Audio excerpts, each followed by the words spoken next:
And it's me one more time. This time the president and the executive branch.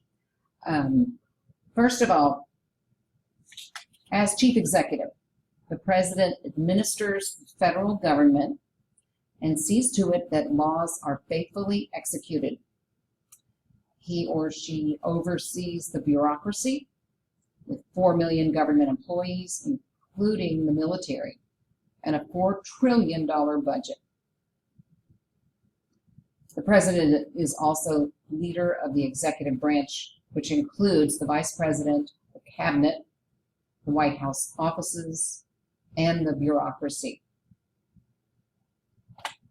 Speaking of the cabinet, a group of experts that advise the president, chosen by the president.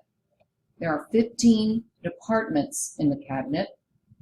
The department heads are called secretary of that department, like Secretary of Defense, Secretary of Homeland Security, except for the Department of Justice, whose head is called the Attorney General.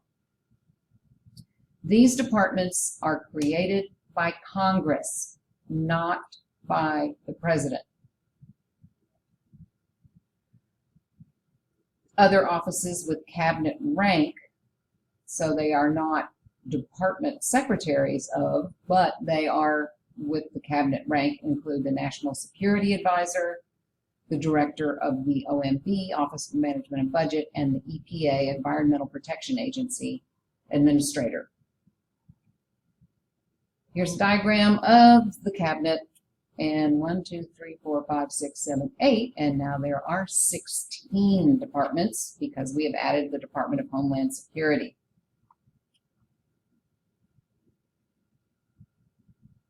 No, there are 15 because the vice president is in there. I might ask somebody how what number it actually is in class to see if you really listen to this. Okay. Executive Office of the President is the launch pad for implementing policy. Remember, the Founding Fathers envisioned a presidency that would have fewer responsibilities than today's president. They wanted limited authority and responsibilities for the president.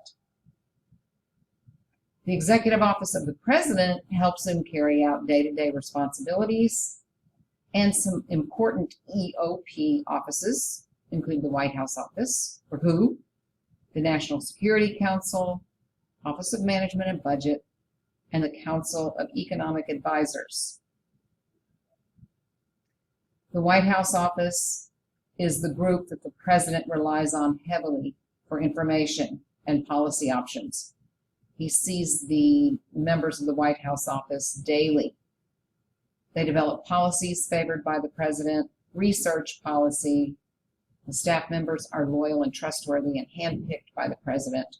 Of course, they're going to be of the president's party. Key positions are Chief of Staff, who advises the president and manages the White House office, the Press Secretary, and the White House Counsel, which is the president's lawyer. National Security Council links the president's key foreign and military advisors, advises the president on key national security and foreign matters. Regular members include the Vice President, Secretary of Defense, Secretary of State, Secretary of the Treasury, and an assistant to the president for national security affairs. Office of Management and Budget prepares the president's annual budget, which is submitted to Congress every January. The budget outlines all revenue and expenditures for the coming year. OMB staff manage the budget's execution by federal departments and agencies.